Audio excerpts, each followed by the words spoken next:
Hello friends, मैं हूँ rehabilitation psychologist और काउंसलर अर्पणा दुबे। और हम चर्चा कर रहे हैं मनोविज्ञान विषय में बीए पार्ट 1 के सिलेबस की, जिसमें हम इंट्रोडक्शन टू साइकोलॉजी के अंतर्गत देख रहे हैं पर्सपेक्टिव्स ऑफ साइकोलॉजी। इसमें 7 पर्सपेक्टिव्स हैं, जिसमें से 2 पर्सपेक्टिव हम पिछले वीडियो में देख चुके हैं, बिहेवियरल पर्सपेक्टिव और साइको एनालिटिकल पर्सपेक्टिव। और आज के वीडियो में हम आगे के पर्सपेक्टिव देखेंगे, जिसमें है humanistic perspective, cognitive perspective, biological perspective और सोशियो कल्चरल पर्सपेक्टिव और इवोल्यूशनरी पर्सपेक्टिव। और ये जो है बीए पार्ट 1 के सिलेबस में है, लेकिन ये साइकोलॉजी के सभी स्टूडेंट्स के लिए बहुत यूज़फुल सिलेबस है। तो आइए शुरू करते हैं। तो चलिए, ह्यूमनिस्टिक अप्रोच को पहले हम 8 बिंदुओं पर चर्चा कर लेते हैं, फिर इसका और डिटेल देखेंगे। इसमें पहला बिंदु है जैसे पर्सपेक्टिव का नाम, तो पर्सपेक्टिव है ह्यूमनिस्टिक पर्सपेक्टिव। इसके प्रिंसिपल कंट्रीब्यूटर्स थे कार्ल रोजर्स और अब्राहम मैस्लो। इन्होंने डेफिनेशन दी कि behaviour is a reflection of internal personal growth. We are not product of our environment, we all have free will. यानी व्यवहार जो है वो आंतरिक व्यक्तिगत विकास का प्रतिबिंब है, और हम अपने पर्यावरण का सिर्फ एक प्रोडक्ट मात्र नहीं है, बल्कि हम सभी की स्वतंत्र इच्छा है जो सर्वोपरि है और जिसको माना जाना चाहिए। इनका फोकस या केंद्र बिंदु था कि how do we reach our full potential और self actualize, and what prevents us from doing this, कि हम अपनी पूरी क्षमता या आत्मबोध तक कैसे पहुंच सकते हैं, और ऐसी कौन सी चीज़ है जो हमें ऐसा करने से रोकती है। इन्होंने सब्जेक्ट मैटर लिया यूनिक एस्पेक्ट ऑफ ह्यूमन को और सेल्फ कॉन्सेप्ट को, यानी मानव के अनूठे पहलू को और आत्म अवधारणा को। ये पर्सपेक्टिव इन्फ्लुएंस्ड था introspection and belief in free will में, यानी आत्मनिरीक्षण और स्वतंत्र इच्छा के लिए विश्वास रखने पर। डिटर्मिनेंट ऑफ बिहेवियर इन्होंने माना कि behaviour is influenced by self concept, interpersonal relationships and personal growth needs, यानी व्यवहार जो है आत्म अवधारणाओं, पारस्परिक संबंधों और व्यक्तिगत विकास की ज़रूरतों से प्रभावित होता है। ओवरव्यू इन्होंने पर्सपेक्टिव का माना कि people make free and conscious choices based on their unique experiences. लोग अपने अनोखे अनुभवों के आधार पर स्वतंत्र और सचेत विकल्प बनाते हैं, ऑल्टरनेटिव्स बनाते हैं। इस पर्सपेक्टिव में ह्यूमंस की यूनिकनेस, उसकी ग्रोथ, सिलेक्शन और मेंटल हेल्थ की कैपेसिटी पर बल डाला गया, और उसे एक्सीलेंट और ग्रोथ करने वाले ऑर्गेनिज्म के रूप में देखा जाता है। ये भी माना जाता है कि मनुष्य बेसिकली कॉन्शियस और क्रिएटिव होता है, और उसमें ग्रोथ करने की इनबॉर्न विल यानी जन्मजात इच्छा होती है। इस अप्रोच के प्रमुख समर्थक थे अब्राहम मैस्लो और कार्ल रोजर्स। इनका मत था कि मनुष्यों में आत्मसिद्धि यानी सेल्फ एक्चुअलाइजेशन की इच्छा होती है, और अपनी अंतःशक्ति यानी अपने पोटेंशियल को पहचानने की कैपेसिटी भी होती है, और वास्तविकता और रियलिटी को समझकर व्यवहार करने की क्षमता भी होती है। मैस्लो ने मानव प्रकृति यानी ह्यूमन नेचर के पॉजिटिव साइड पर बहुत जोर दिया। उनका विश्वास था कि व्यक्ति में कॉन्शियस होके रैशनल चॉइसेस करने की क्षमता होती है, उसी से उसकी ग्रोथ होती है और मेंटल हेल्थ भी अच्छी बनी रहती है। मैस्लो ने अभिप्रेरण यानी मोटिवेशन की एक थ्योरी का भी प्रतिपादन किया, जो बहुत फेमस थ्योरी है, जिसमें उन्होंने आवश्यकताओं का एक हायरार्की बताया, जिसमें सबसे नीचे पायदान पर उन्होंने रखा दैहिक आवश्यकताओं को, फिजियोलॉजिकल नीड्स को। उसके ऊपर के पायदान पर रखा सुरक्षा आवश्यकताएं, सेफ्टी नीड्स। उससे ऊपर स्नेह आवश्यकता यानी लव एंड बिलोंगिंगनेस की नीड्स, फिर सम्मान की नीड्स, एस्टीम नीड्स, और सबसे ऊपर रखा आत्मसिद्धि यानी सेल्फ एक्चुअलाइजेशन को। उनका मानना था कि व्यक्ति में हाई लेवल की नीड्स का डेवलपमेंट तब होगा जब उसके नीचे लेवल की नीड्स की फुलफिलमेंट होती जाएगी। मैस्लो की तरह रॉजर्स ने भी ह्यूमन नेचर को बेसिकली उत्तम बताया। उनका मानना था कि अगर व्यक्ति को बिना किसी डिस्टर्बेंस के ग्रोथ करने दिया जाए तो वो बहुत खुश और मेंटली फिट रहेगा। रॉजर्स का ये भी मानना था कि हर व्यक्ति कुछ इननेट क्वालिटीज़ लेकर के पैदा होता है, और फिर लाइफ का एम इन क्षमताओं को डेवलप करना ही बनाता है, और लाइफ जीने के दौरान अपना सेल्फ एस्टीम भी बनाता है, सेल्फ कॉन्सेप्ट भी बनाता है कि वो क्या है, क्या कर सकता है और क्या करना चाहता है। और अगर अपनी इनबॉर्न कैपेसिटीज़ के साथ उसका तालमेल बन जाता है तो खुद को सेल्फ डायरेक्टेड और फुली फंक्शनिंग पर्सन भी बना सकता है। नेक्स्ट है कॉग्निटिव पर्सपेक्टिव यानी संज्ञानात्मक दृष्टिकोण। इसके प्रिंसिपल कंट्रीब्यूटर्स थे gene पियाजे, Alice, bake, Bandura, Noam Chomsky आदि। इन्होंने कुछ इस तरह की बिहेवियर की डेफिनेशन दी कि behaviour is a consequences of internal thoughts. Humans use mental processes to solve problems to develop personality characteristics. कि व्यवहार जो है आंतरिक विचारों का परिणाम है। व्यक्तित्व विशेषताओं के विकास की समस्याओं को हल करने के लिए मनुष्य मानसिक प्रक्रियाओं का उपयोग करता है। इन्होंने फोकस इस बिंदु पर किया कि how do we encode, process, store and retrieve informations, कि हम सूचनाओं की इनकोड, प्रोसेस और स्टोर कैसे करते हैं। सब्जेक्ट मैटर इन्होंने लिया थॉट्स को, मेंटल प्रोसेसेस को, interpretation of mental images, thinking, language आदि को, यानी विचार, मानसिक प्रक्रिया, मानसिक छवियों की व्याख्या, सोच, भाषा आदि को। ये पर्सपेक्टिव इन्फ्लुएंस्ड था structuralism, functionalism and gestalt psychology से। डिटर्मिनेंट ऑफ बिहेवियर थे कि behaviour is the result of our mental interpretation of our experiences. व्यवहार हमारे अनुभव की हमारी ही मानसिक व्याख्या का परिणाम है। ओवरव्यू इन्होंने पर्सपेक्टिव का रखा कि perception and thoughts influence behaviour, यानी प्रत्यक्षीकरण और विचार व्यवहार को प्रभावित करते हैं। दूसरी बात, people are information processing centres, व्यक्ति जो हैं सूचना संस्करण का केंद्र हैं।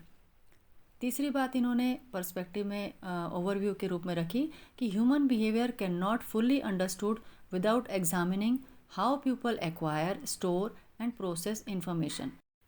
तो डिटेल में देखा जाए तो इस पर्सपेक्टिव में मानसिक प्रक्रियाओं यानी मेंटल प्रोसेसेस को स्टडी करने पर ज़्यादा ध्यान दिया गया। इसमें मानव व्यवहार यानी ह्यूमन बिहेवियर को समझने के लिए यह जानने की कोशिश की जाती है कि बिहेवियर से पहले क्या हुआ था और बाद में क्या हुआ। इस पर्सपेक्टिव का मानना है कि बिहेवियरिज्म की मान्यता की तरह सिर्फ स्टिमुलस के लिए रिस्पॉन्स को ही नहीं माना जा सकता, बल्कि जब व्यक्ति के सामने कोई स्टिमुलस आता है तो पूरी एक प्रोसेस होती है जिसके बाद बिहेवियर या रिस्पॉन्स क्रिएट होता है। जैसे पर्सन पहले स्टिमुलस का परसेप्शन करता है, फिर उसे याद करता है, मेमोराइज करता है, फिर उसे ऑर्गेनाइज करता है, फिर उसके बारे में थिंकिंग करता है, फिर एनालिसिस करता है यानी विश्लेषण करता है, फिर डिसीजन लेता है, तब वो रिस्पॉन्ड करता है या बिहेवियर करता है। यानी एक पूरी कॉग्निटिव प्रोसेस जिसमें perception, thinking, memory, language, decision और अन्य प्रोसेसेस होती हैं, उसके बाद ही कोई रिस्पॉन्स या बिहेवियर सामने आता है। यहाँ कॉग्निटिव प्रोसेस को हम एक कंप्यूटर प्रोसेसिंग जैसा भी मान सकते हैं। जैसे कंप्यूटर में इंफॉर्मेशन प्रोसेसिंग होती है, वैसे ही कॉग्निशन में भी इंफॉर्मेशन प्रोसेसिंग के बाद ही बिहेवियर सामने आता है। यानी पर्सपेक्टिव की एक विशेष बात ये भी है कि व्यक्ति पूरी तरह तर्कसंगत निर्णय करके यानी रैशनलाइज डिसीजन के बाद ही बिहेवियर को करे तो सही व्यवहार सामने आता है, ऐसा इस पर्सपेक्टिव में समझाया गया। अब देखते हैं बायोलॉजिकल पर्सपेक्टिव को। जैसा कि नाम से ही जाहिर है कि इसमें बिहेवियर के लिए बायोलॉजिकल बेस को बेसिक आधार माना गया। इसके कंट्रीब्यूटर्स थे James Holtz, Roger Sperry, David Hubel, Torsten Wiesel आदि। इन्होंने डेफिनेशन दी कि behaviour is a result of interplay of functions of the nervous system and biology, कि व्यवहार जो है वो तंत्रिका तंत्र और जीव विज्ञान के परस्पर क्रिया का परिणाम है। फोकस बिंदु इन्होंने रखा कि how do the body and brain enable behaviour, कि शरीर और मस्तिष्क कैसे सक्षम व्यवहार को करते हैं। सब्जेक्ट मैटर था physiological basis of behaviour in human and animals, मानव और जानवरों में व्यवहार का शारीरिक आधार। दूसरी बात कि nervous system, glands, hormones and genetic factors, कि तंत्रिका तंत्र, ग्रंथियां, हार्मोन और आनुवंशिक कारक कैसे बिहेवियर के लिए बेस बनते हैं। इन्फ्लुएंस्ड था ये पर्सपेक्टिव एसोसिएशनलिज्म और न्यूरोसाइंस से, यानी सहचार्यवाद और तंत्रिका विज्ञान से। डिटर्मिनेंट ऑफ बिहेवियर के पॉइंट में इन्होंने रखा कि behaviour is determined by brain structures and chemicals and inborn responses, कि व्यवहार जो है मस्तिष्क संरचनाओं, रसायनों और जन्मजात प्रतिक्रियाओं द्वारा निर्धारित होता है। ओवरव्यू था कि biological processes influence behaviour and mental processes and we are complete biological system that respond to both heredity and environment, यानी जैविक प्रक्रियाएं जो हैं व्यवहार और मानसिक प्रक्रियाओं को प्रभावित करती हैं। स्मोकिंग के एग्जाम्पल को इस पर्सपेक्टिव में ऐसे देखेंगे कि is smoking is a disease, what role does genetics play in the development of smoking and how does smoking affect the brain. कि क्या धूम्रपान एक बीमारी है, धूम्रपान के विकास में आनुवांशिकता क्या भूमिका निभाती है और धूम्रपान मस्तिष्क को कैसे प्रभावित करता है। डिटेल में देखें तो इस पर्सपेक्टिव का बेसिक है कि व्यवहार का एक जैविक आधार यानी बायोलॉजिकल बेस होता है और व्यवहार और मेंटल प्रोसेसेस को समझने और उनकी व्याख्या करने या एक्सप्लेन करने के लिए बायोलॉजिकल प्रोसेस और आनुवांशिकता यानी हेरिडिटी की अहम भूमिका बताई गई है।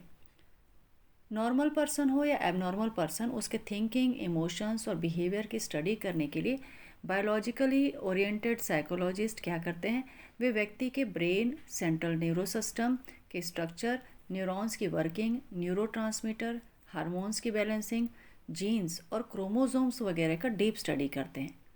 जैसा कि हम जानते हैं कि ब्रेन में न्यूरोट्रांसमीटर का ज़रूरत से ज़्यादा या कम निकलने का रिलेशन बहुत सी मेंटल डिसीजेज जैसे स्किज़ोफ्रेनिया और डिप्रेशन आदि से होता है। तो मेडिसिन्स का यूज़ करके ब्रेन में बायोकेमिकल का बैलेंस बनाने की कोशिश की जाती है ताकि व्यक्ति को इन मानसिक बीमारियों से दूर किया जा सके। नेक्स्ट पर्सपेक्टिव है इवोल्यूशनरी पर्सपेक्टिव यानी विकासवाद का दृष्टिकोण, जो कि बेसिकली डार्विन के विकासवाद पर आधारित है। इसके प्रिंसिपल कंट्रीब्यूटर्स थे डेविड बस, मार्टिन डेली, मार्गो विल्सन, जॉन टूबी आदि। इन्होंने व्यवहार की डेफिनेशन दी कि behaviour is the result of evolution, यानी व्यवहार जो है विकास का परिणाम है।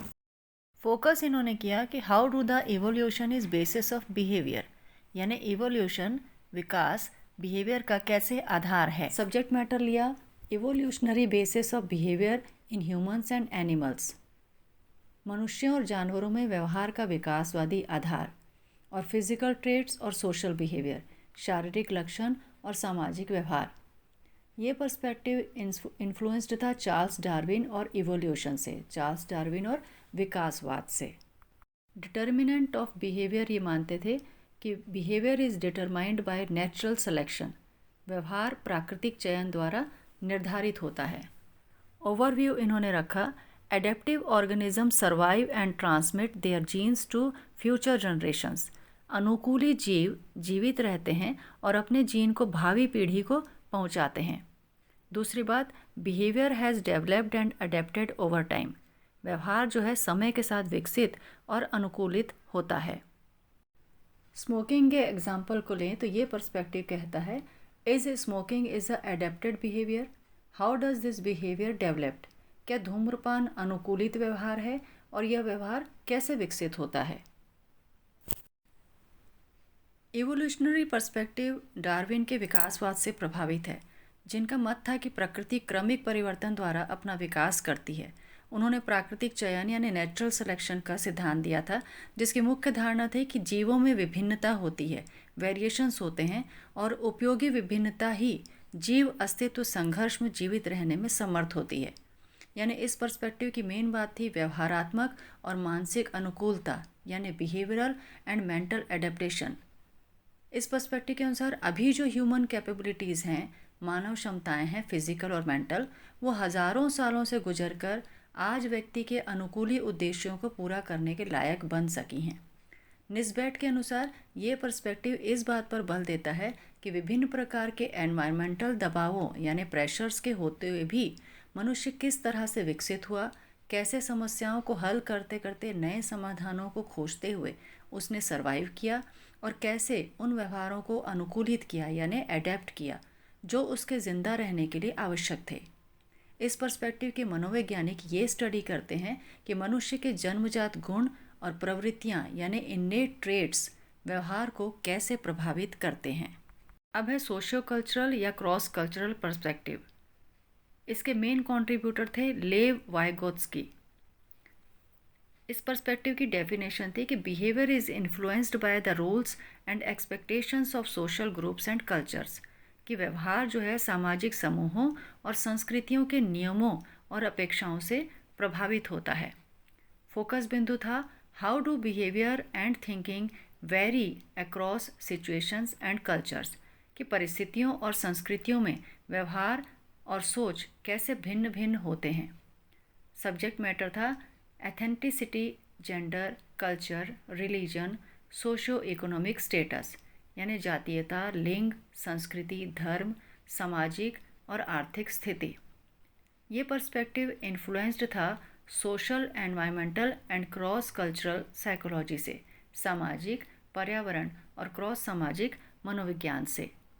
डोमिनेंट ऑफ बिहेवियर इसमें था कि behaviour is influenced by culture, social norms, expectations and by social learning, यानी व्यवहार संस्कृति, सामाजिक मानदंडों, अपेक्षाओं और सामाजिक शिक्षा से प्रभावित होता है। ओवरव्यू था socio cultural, biological and psychological factors create individual differences, यानी सामाजिक, सांस्कृतिक, जैविक और मनोवैज्ञानिक कारक व्यक्तिगत अंतर पैदा करते हैं। दूसरी बात, people are social animals, human behaviour is interpreted in its social context. लोग सामाजिक प्राणी हैं, मानव व्यवहार की व्याख्या उसके सामाजिक संदर्भ में की जाती है। इसे एग्जाम्पल में लें तो how does smoking differ between cultures, what unique pressure of a particular culture contribute to smoking, कि विभिन्न संस्कृतियों में धूम्रपान कैसे भिन्न है, किसी विशेष संस्कृति का कौन सा विशेष दबाव धूम्रपान में योगदान देता है। डिटेल में देखें तो इस पर्सपेक्टिव में मानव व्यवहार यानी ह्यूमन बिहेवियर पर पड़ने वाले सामाजिक और सांस्कृतिक प्रभावों या सोशल एंड कल्चरल इफ़ेक्ट्स को स्टडी किया जाता है, क्योंकि इन इफ़ेक्ट्स का प्रभाव व्यक्ति के व्यवहार पर पड़ता है। जनरली ऐसा देखा जाता है कि किसी अन्य कल्चर में पले बढ़े व्यक्तियों के व्यवहार और एक्सप्रेशंस को हम ठीक से समझ नहीं पाते, क्योंकि हम उनके सांस्कृतिक परिप्रेक्ष्य को यानी कल्चरल बैकग्राउंड को ठीक से नहीं जानते हैं। तो सीधा मतलब है कि किसी के व्यवहार को ठीक से समझने के लिए उसके सोशियो कल्चरल एस्पेक्ट को भी समझना ज़रूरी है। आज के वीडियो में इतना ही। नए टॉपिक के साथ आपसे नए वीडियो में जल्दी ही मिलेंगे। ये वीडियो आपको कैसा लगा कमेंट करके ज़रूर बताइएगा। लाइक, शेयर और सब्सक्राइब ज़रूर कर लीजिएगा ताकि नई अपडेट्स आपको जल्दी से जल्दी मिलती रहें। Thank you.